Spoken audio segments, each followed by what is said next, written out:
Bom dia a todos. Meu nome é Luiz Cláudio Gonçalves, eu sou vice-presidente da Associação Brasileira de Fabricantes de Aeronaves Leves. Eu gostaria de, em nome do nosso presidente, brigadeiro Hermano Viana, agradecer aos senadores presentes, ao Senado, essa oportunidade de estar aqui para dar o nosso depoimento. A nossa associação acredita que a gente não consegue ir para o futuro sem ter uma visão clara do passado. Então, eu gostaria de dar a todos uma visão clara do que a nossa aviação experimental passou até hoje, para que todos entendam um pouco das dificuldades inerentes à nossa atividade. O nosso início se dá em 1982. Começa a venda de kits importados dos Estados Unidos pela Microleve Carioca, da Hyper Americana. Em 83, a Flyer inicia a fabricação efetiva de aeronaves ultraleves no Brasil. Em 84, com o aumento da demanda por kits e a dificuldade na importação dos mesmos, a Microleve decide nacionalizar os kits americanos. Na esteira dessa iniciativa, vários fabricantes nacionais começam a fabricar materiais para nossas aeronaves, uma vez que foi criada a massa crítica para poder justificar o investimento na fabricação de produtos específicos para essa indústria. Nessa época, em 84, eram produzidos no Brasil tubos de alumínio 6061T6, eram produzidos tubos de aço sem costura 4130, parafusos aeronáuticos, porcas aeronáuticas, velames de Dacron leve para as asas dos aviões. Nós fabricávamos todos os equipamentos com materiais nacionais. Em 85, a Flyer lança seu Flyer GT, primeiro ultraleve projetado no Brasil, que já utilizaria montantes rígidos em suas asas. Mais de 750 unidades foram fabricadas. A Hyper Americana foi instalar montantes nas suas aeronaves apenas em 87. Em 85, nós estávamos na dianteira dessa aviação. É claro que a Hyper produzia 300 kits por mês e a Flyer chegou a produzir 25 no máximo. Em 86, a Trike Icarus começa a fabricar kits de ultraleves pendulares, os conhecidos trikes. Devido ao plano cruzado, houve um grande aumento de demanda por esse tipo de aeronaves de lazer. Fabricantes de kits entraram no mercado com vários projetos diferentes, todos eles com seus admiradores. Tínhamos aeronaves de panicano, madeira, asas voadoras, trikes e muito mais. Nesse ano também foi fundada a nossa Abrafal, a Associação Brasileira de Fabricantes de Aeronaves Leves, com um quadro inicial de 37 empresas fabricantes. 87, o fim do Plano Cruzado nos trouxe o Plano Cruzados II, e a falta de proteção do governo simplesmente dizimou a indústria de aeronaves leves. Em agosto de 1987, a Abrafal tinha apenas 4 sócios ativos. Na esteira da falta de cobertura do governo para a atividade, perdemos tudo aquilo que levamos anos para conquistar, a fabricação de tubos, parafusos, porcas, velames e outros componentes nacionais. Passamos a importar toda a matéria-prima para os nossos produtos. Em 88, era emitido o RBH 103, Padrões Mínimos de Navegabilidade e Regras para Operação de Aeronaves Ultraleves e Voo Desportivo. Com o acréscimo do número de aeronaves em operação e o crescimento do mercado, foi necessário criar padrões de aeronavegabilidade e operação e também a elaboração de regras específicas para regular a fabricação. No início dos anos 80, somente quem viveu aquela época pode saber o que era trabalhar com a moeda sendo corrigida diariamente, quando não trocada por outra moeda. O caos imperou, mas mesmo assim a indústria insistiu em sobreviver. Devido à falta de recursos disponíveis para investimento em desenvolvimento, fomos obrigados a mudar a estratégia e nos especializarmos também em montagem de kits importados nacionais. Estratégia essa abençoada pelo antigo DAC, que entendia ser melhor uma montagem profissional do que uma montagem amadora. Esse entendimento vinha do fato que em nosso país não há tradição em montagens em casa. E na época era difícil o acesso a ferramentas e materiais importados, muitas vezes proibidos de serem trazidos ao país. Essa dificuldade persiste até hoje em termos financeiros, enquanto uma rebitadeira pneumática custa 1.800 no Brasil, nos Estados Unidos a mesma custa $100. Várias empresas continuaram a construir seus próprios kits e também a montar kits importados dos Estados Unidos e Europa. O mercado começou a andar novamente e vários comerciantes de materiais para aeronaves leves começaram a produzir e importar produtos para nossas máquinas. Em 91, é emitido o RBH A38, Procedimento para a Fabricação de Conjuntos para a Montagem de Aeronaves Experimentais. A partir dessa data, empresas construtoras de kits nacionais já tinham que certificar seus produtos em empresas no DAC. As empresas tinham que seguir normas e regulamentos específicos para a certificação de seus kits e obtenção do CAFSE, Certificado de Autorização para a Fabricação de Conjunto, incluindo aí controle de qualidade dos materiais e produtos e rastreabilidade dos conjuntos. No início dos anos 2000, a indústria segue em frente, sempre com os mesmos desafios, mas agora com moeda mais forte. Os modelos vão se diversificando, mas nós não conseguimos trazer nenhum dos fabricantes antigos de volta para o Brasil. Agora já somos completamente dependentes dos materiais importados para construirmos nossas aeronaves. Surgem iniciativas tímidas para a fabricação de alguns eletrônicos, como luzes de navegação e painéis e chaves, que depois se tornarão exportadores desses produtos. Em 2005, a FLA Indústria Aeronáutica, por decisão do Ministério da Defesa, é considerada empresa diretamente relacionada com a segurança nacional. No mesmo ano, é implementada a nossa ANAC, que leva 5 anos para começar a mexer nossa atividade. Como no Brasil não são escritos muitos dos regulamentos que regem a aviação, a ANAC, seguindo o que está escrito nos regulamentos americanos, criados para defender a indústria homologada daquele país, quer acabar com a montagem seriada de kits. A Brafal, por várias vezes, sugeriu em reuniões com a diretoria técnica da ANAC que a ANAC fosse mais ousada e inovadora e fizesse uma legislação para o nosso país que atendesse à montagem profissional de kits. Infelizmente, todos esses esforços foram em vão e foi decidido que a agência traria ao Brasil a legislação americana conhecida como LSA, que certifica aeronaves com características específicas, que são consideradas mais seguras e que podem ser vendidas como especiais, montadas pelo fabricante e experimentais quando montadas ou finalizadas pelo seu próprio proprietário. A grande vantagem da legislação LSA, temos que ressaltar, é que por ser uma legislação mundial, as aeronaves fabricadas segundo esses critérios poderão ser exportadas para vários países. A montagem seriada de experimentais seria encerrada. Como a ANAC sabiamente não queria correr o risco de simplesmente fechar todas as empresas no Brasil que trabalham nesse segmento, foi feita uma regra de transição para que as empresas se adequassem à nova situação. Então, nós tínhamos um monte de empresas, tinha que ser feita uma transição para que ninguém fechasse as portas. Essa regra foi feita em 2 frentes. Aeronaves com mais de 600 quilos encerrariam os processos em dezembro de 2014 e as até 600 quilos que atendessem às regras do novo regulamento LSA se encerrarão em dezembro de 2016. Em 2013, segundo dados da ANAC, foram registradas 568 aeronaves no Brasil. Essas máquinas foram fabricadas por 20 fornecedores, 10 estrangeiros, 10 nacionais. Os nacionais produziram 263 aeronaves registradas naquele ano, aí incluso Embraer e Libras, ou seja, 8 fabricantes eram de aeronaves experimentais ou LSA.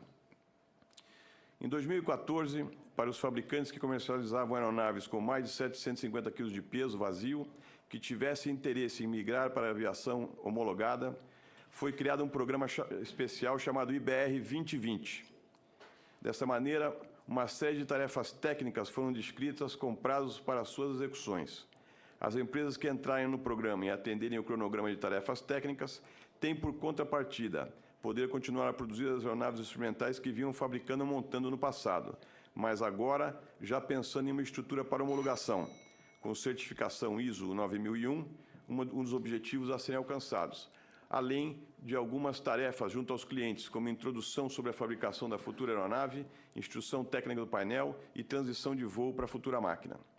Devido à grande dificuldade em se manter dentro da regra do programa IBR-20, existem apenas 2 fábricas que estão dentro dele.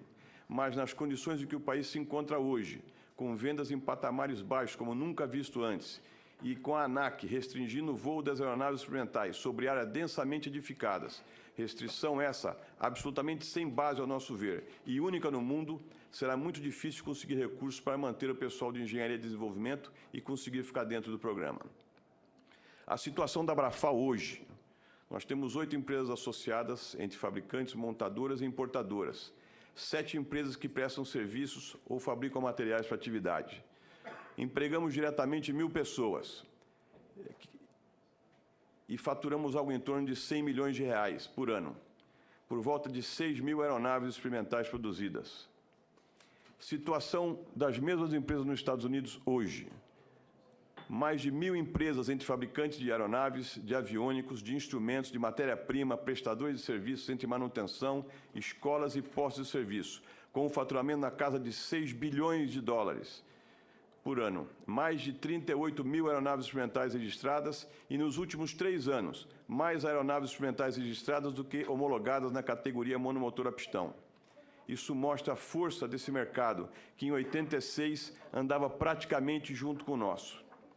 Vários equipamentos como o Dynon D10 e o Garmin G5, que foram inicialmente projetados para aviação experimental e não são homologados, são autorizados pelo FAA a serem usados na aviação homologada, inclusive substituindo seus irmãos homologados, graças à qualidade e ao desenvolvimento que essa indústria adquiriu com o tempo, sendo testados em aeronaves experimentais.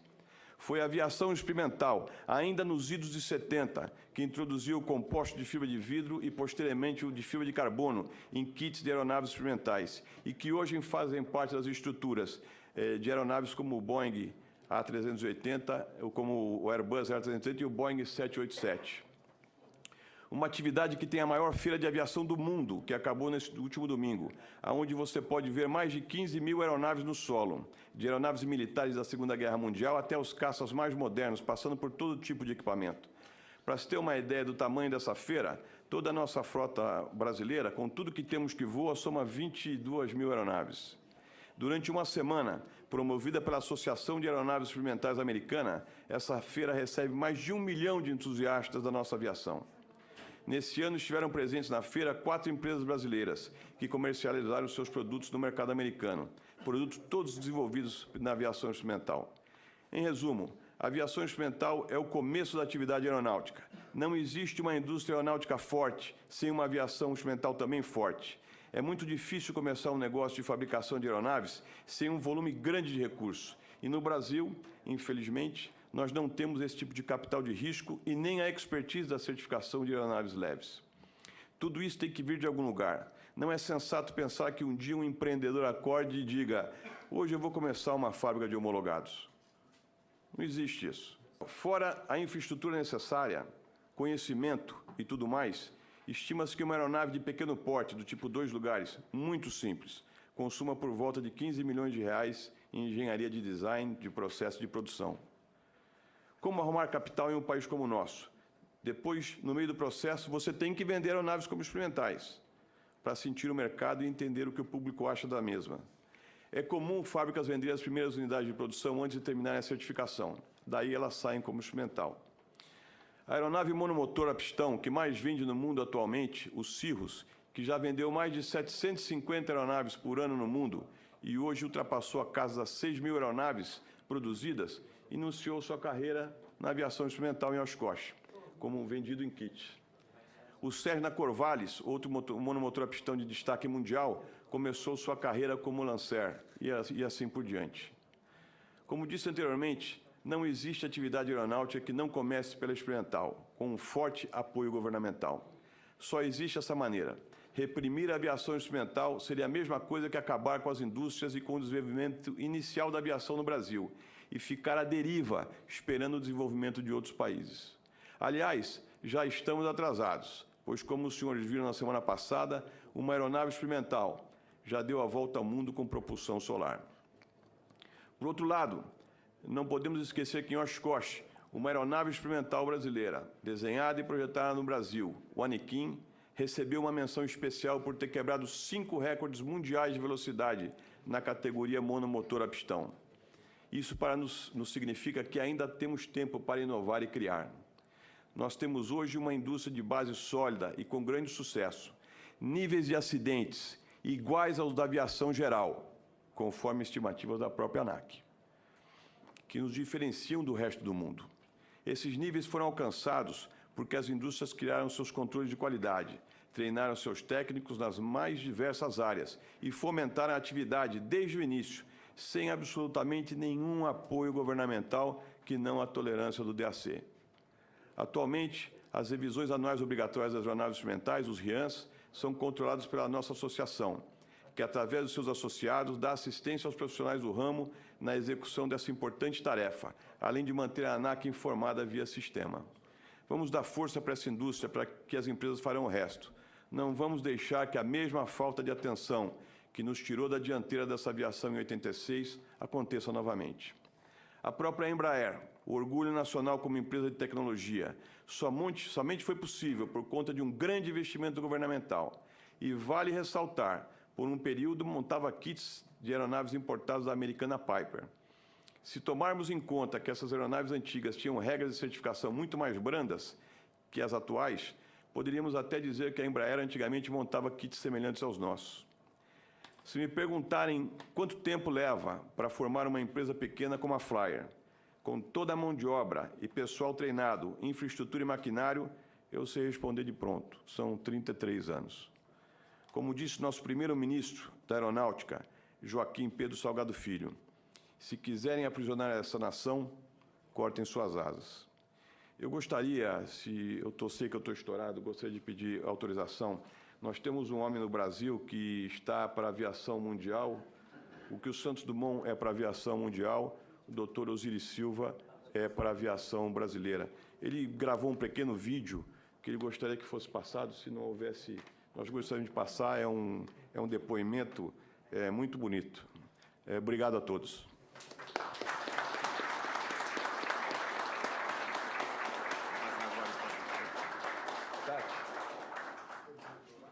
Senhores senadores e cidadãos brasileiros perante a esta audiência pública, o meu nome é Osiris Silva, eu dediquei praticamente toda...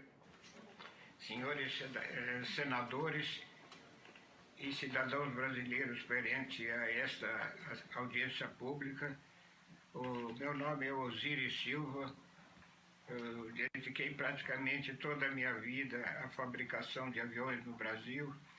Conseguimos um sucesso extraordinário no mundo graças ao clima proporcionado por uma extensa cooperação do governo com o setor privado para nós encontrarmos os difíceis caminhos de desenvolvimento de uma indústria complicada como a indústria aeronáutica. Eu lamento que, pela minha idade, eu não tenho a mobilidade necessária para estar presente a essa audiência pública e respeitando a todos presentes e que fizeram seus esforços pessoais para estarem aí, eu gostaria apenas de me referir ao tema que vai ser discutido, que é a redação do novo Código Brasileiro de Aeronáutica. Meus amigos, como brasileiro e cidadão, eu diria que a nossa aviação no Brasil não precisa de mais nãos. Nós precisamos de muitos sims e, sem dúvida, de estímulos. As nossas linhas aéreas estão no prejuízo. Nós temos apenas 100 cidades atendidas pelo transporte aéreo, num país continental que precisa do avião para o seu desenvolvimento. O texto do novo código é absolutamente restritivo. Nós não estamos mais no momento de restringir o que acontece com a nossa aviação, porque já em função da regulamentação existente, ela está em pleno declínio. Nós temos que mudar esse vetor e fazer o Brasil se desenvolver numa escala correspondente à sua grandeza territorial. Nós não podemos fazer desse imenso território um país pequeno. Então, queria pedir atenção dos senhores senadores, de todos quantos participam da redação e da publicação desse novo Código Brasileiro, que tenham uma mentalidade e uma atitude, sobretudo, positiva. Nós vemos hoje já falta no Brasil recursos humanos para a aviação e o caminho e a rota que nós estamos perseguindo agora, sem dúvida nenhuma, nós vamos falar de uma aviação menor e não prestando os serviços que a mobilidade mundial hoje requer na competitividade de um país que deseja crescer. Não vou me alongar muito. Agradeço a atenção de todos e novamente renovo minhas desculpas de não poder estar presente nessa importante audiência pública que eu espero que não caminhe na direção do texto escrito desse código. Se for para existir um código que seja de mais sims, mais estímulos e menos nãos, porque os nãos que nós temos hoje são mais do que suficientes. Muito obrigado, o meu respeito a todos e que desejo a cada um bom trabalho.